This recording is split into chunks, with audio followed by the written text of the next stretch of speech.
Hi, Brooke. Thanks for helping my project. Could you say a little bit about yourself?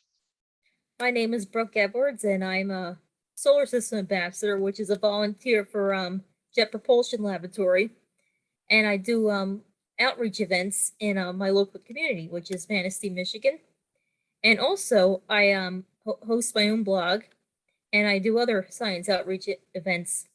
I'm mainly interested in the human side of space exploration, which has always been so fascinating to me, and which I feel sparks so much interest and curiosity of people. I actually just recently applied to be a JPL Solar System Ambassador as well. Yeah, that's great. You should be is selected. You'll probably hear pretty soon. I think it was in December or January. And when I Uh, got that letter, it was just like, oh my gosh, they actually picked me. I never thought they would. Can you talk a little bit about the events you've done and how you went about doing them? Yeah, I've before COVID, 2019, that was my first year, and I had some events where I would talk about different NASA missions and like it was the 50th anniversary of the moon landing. So I talked about that. And I also had star parties, which I would host. And I would bring my telescope to a local park, and I would have just random people that come by look, or whoever wanted to come and look. It was advertised, and I've also written for the local paper, written about NASA missions and astronomy events. Seem to get a little following there. People love it. They just think it's so fascinating. They're like, "Oh my goodness, I didn't know that. I had no idea." And I also have had Zoom events, just little meetings, little lectures about like NASA's moon missions and like work JPL is doing. And just recently, this past summer, I was able to start my star parties again. And our area gets a lot of tourists, so I was able to get a few more people over, say, "Oh yeah, come look at the moon." And you'd be surprised how many people it was their first time seeing the moon through a telescope, and they are just in awe. Even the adults, you think it wouldn't get to them, like, "Oh yeah, I know what to expect," and they look and they're, "Oh my goodness, the crater! I've never seen it like that before." It's just so much fun to watch. In addition to the moon, are there some other favorite objects you like to show people? Jupiter, especially. I had one particular person come by, and he looked, and he was trying to get his son to look. He's like, "Oh yeah, yeah," and it's little dots around. And he looked. He's like, "That's the first time I saw it. I didn't think you could actually see the moons. I don't think he expected to see that much detail." I've been wanting to buy a telescope. Do you have any recommendations?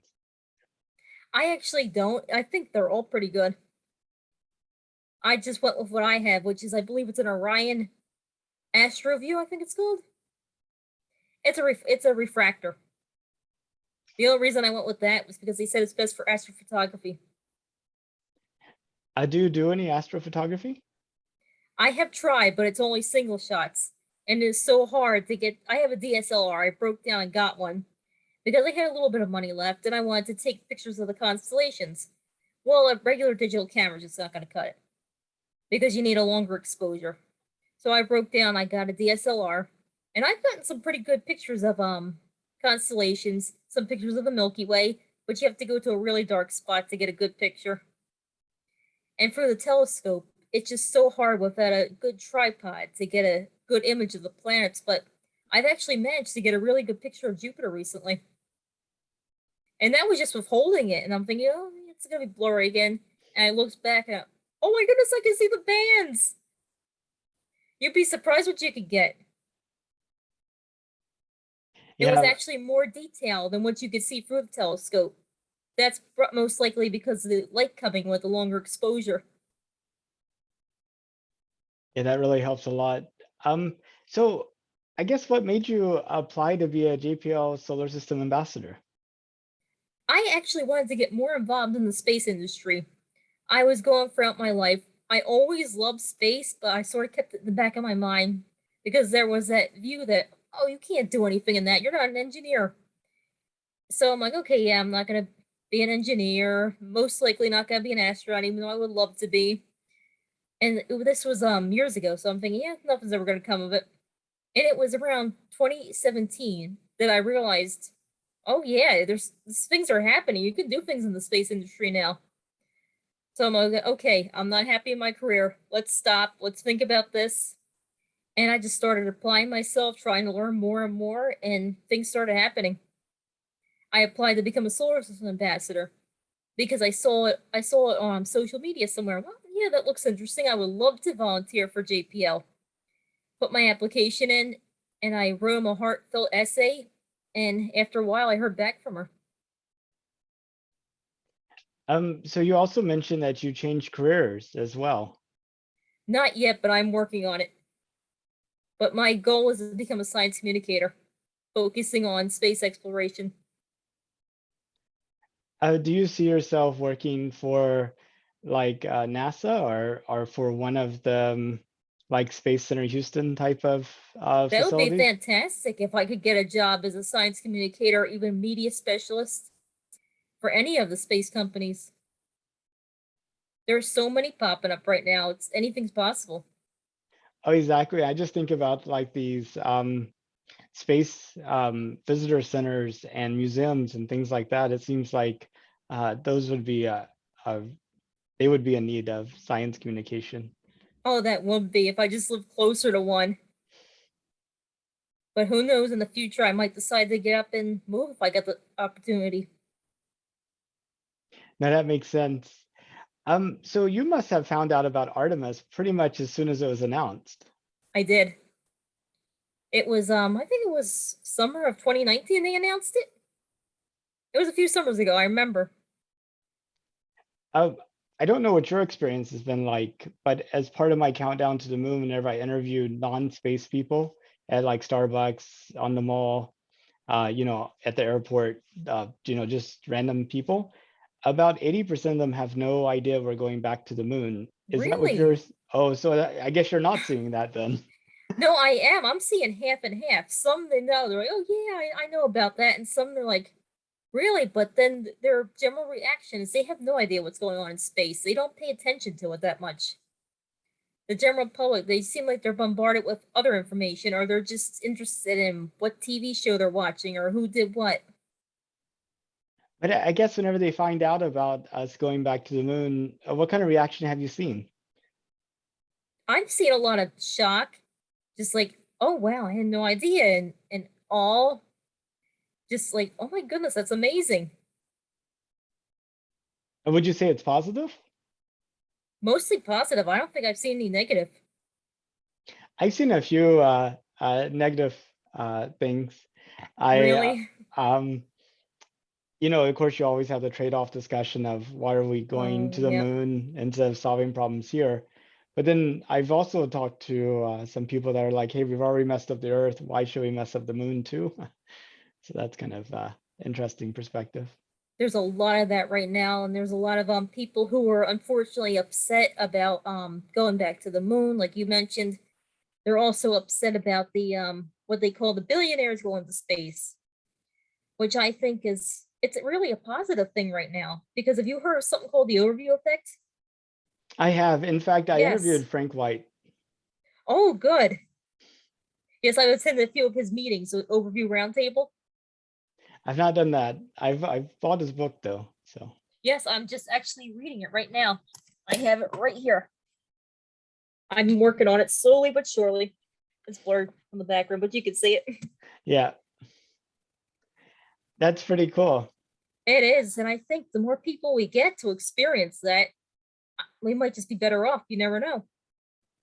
Well, if the cost of launching people to space becomes cheap enough, what do you think about actually putting like the United Nations in orbit instead of here? There's like a United Nations space station where they meet and um, they have like the Earth underneath them. It seems like that would be kind of perspective changing.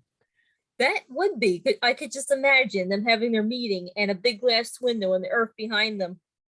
That would be pretty cool, but we're probably quite a bit off from that. But I'd say probably in the next 100 years or so we could get there. Yeah. What do you think might change in the next 100 years that couldn't change in say the next 20? I'd say probably just getting like we mentioned, the people to get less negative about it. You get so much backlash. That getting the funding, getting the just the companies that are willing to do it.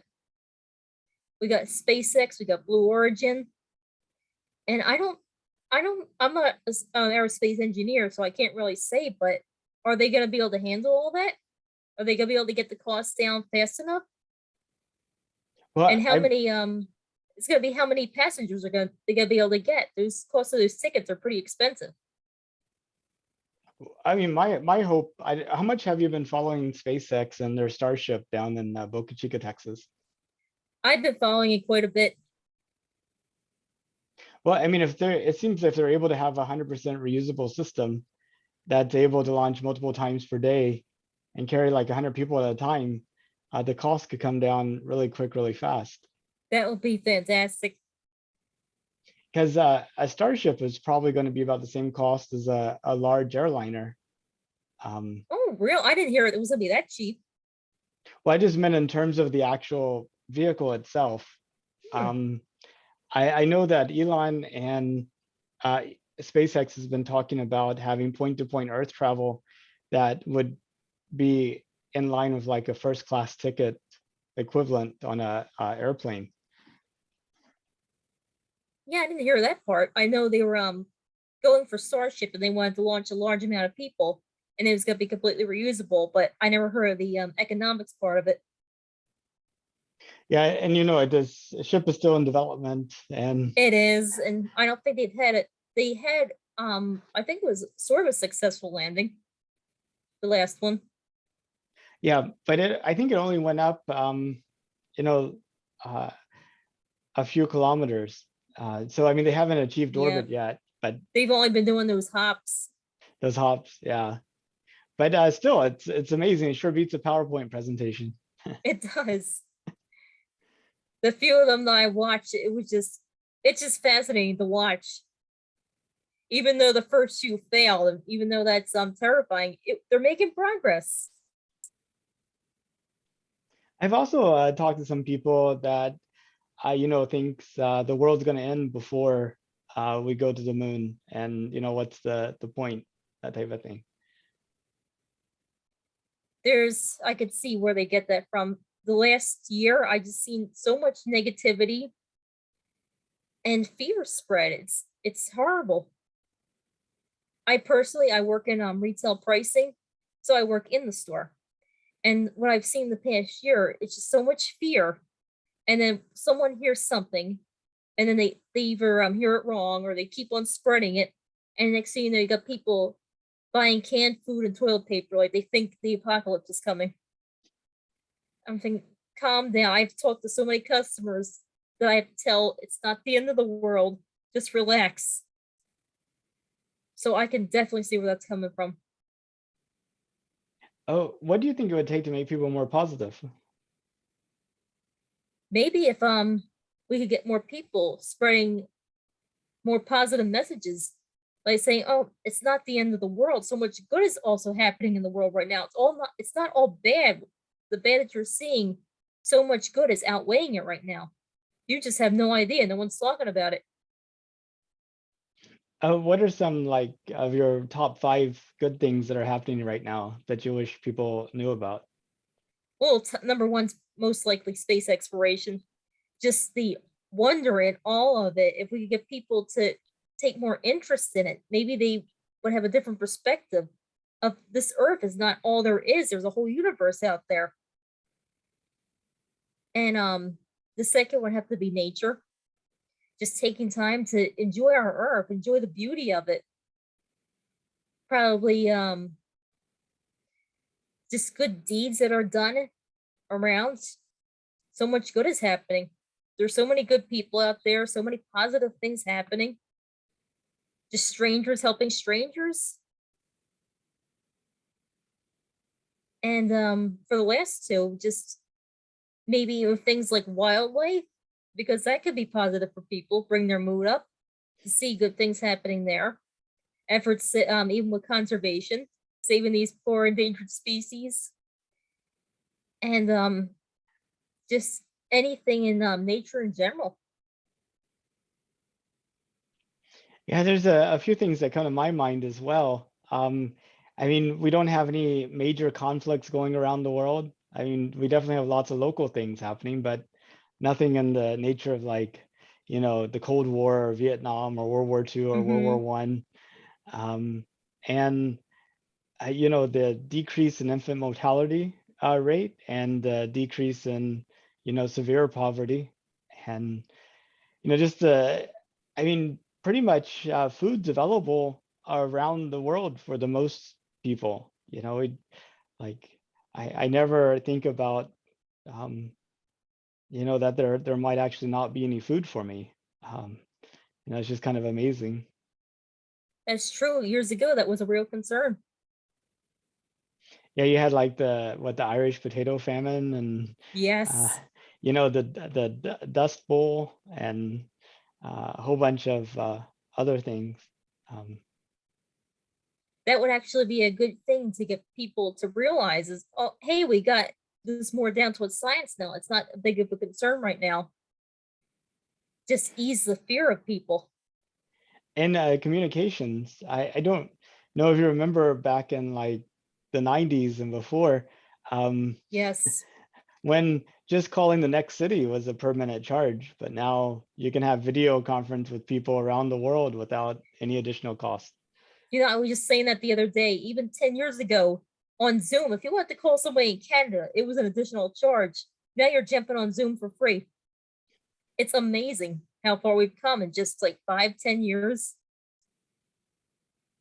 And if you have access to the internet, you could find out how to do almost anything. You connect with people, you can Hmm. get a job, you could create a service, a business. There's so much you can do with it today. I'm really excited about Starlink. Have you heard of Starlink? Yes, I was actually just going to mention that when we were talking about it being more accessible. Starlink's is going to bring it to so many more people. Even here, people in the rural areas, they have more access to the internet thanks to Starlink. I was even talking to someone I know at work recently, and he just recently moved out to a place pretty much in the middle of the woods. And the only reason he even has internet is because of Starlink. There's no service going out there. I saw a prototype of a all-electric solar-powered RV that was developed by a European company. And I was thinking that in combination, Starlink would be so amazing. If I had both of those at the beginning of the pandemic, I'd have just gone on a camping trip and, worked from my RV. I thought that would That be would have been cool. great. So many people did have that opportunity. They were able to work from home. They were to take their laptop and just travel, work wherever they had internet. So what most excites you about Artemis and our return to the moon? What most excites me is just going back to the moon. I was just thinking we haven't had humans on the moon in close to 50 years now. I think the last was like 1972, 1974, In 1972. 1972. It's been a long time. Next year's going to be 50 years. I think it's about time we got humans out there exploring. And I think that's going to bring a lot of positivity and a lot of wonder to people of all ages. Because can you imagine how it's going to be in HD to see the footage of them landing on the moon, what they see? I mean, just think of people watching the first moon landing in 1969 when they were watching on their TVs. Can you imagine what it's going to be like now? Yeah, I mean, you I might would, even get stereo vision and I would this. hope people are going to take interest in it. Um, so if it was safe and affordable, would you take a trip to space? Definitely, it's my lifelong dream. Would it be like a suborbital trip or like orbital, like the inspiration for people, or to the moon, or would I you would con go orbital if I had the chance. I would go to the moon. would you consider immigrating to Mars? Actually, no, I don't think I go that far. But my lifelong dream has been to go to orbit. Because growing up as a kid, it was the space shuttle. Space shuttle. It was orbit, which was oh, you go to space, you go to orbit. So I guess maybe that was ingrained in me that, oh yeah, I want to grow up one day and I want to go to space, but it's gonna be in orbit. I think the moon, even though it was exciting and you heard the Apollo astronauts did it, it was out there, it was far, it was dangerous. Not that going to space in orbit isn't dangerous, but if I had the chance to do it today, I'd go. Well, it's amazing how things that were once dangerous become safe and Hmm. easy. Just think of even airline travel. Or going to the top of Mount Everest. It's Yes. like something anybody can do right now. Um, I guess in terms of these videos, I kind of envision them being really meant for people that aren't even born yet. I envision um, a high school class on Mars who's been given the project of trying to figure out or write a paper about how humanity was right before we took those next steps on the moon, and they come across a set of videos, and that's what they write their paper on. Um, if you were talking to that future Martian high schooler, what would you like for them to know about our time and your view of the future? I would say that we have a lot of good people right now. In the past, it wasn't all wars, it wasn't all drama. There was so much positivity. And was a lot of people who cared and they wanted to expand into space. It was just the funding and the lack of interest that held them back.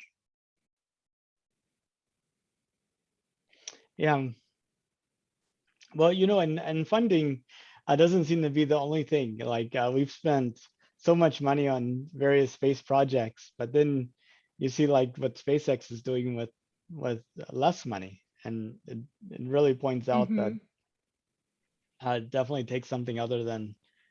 I mean, you do need money for sure, but like that's not enough to make it happen. That's true. You also need ambition. Yeah. Well, I really appreciate your time. That was pretty much all the questions I had, but did you have any questions for me or anything you wanted to discuss?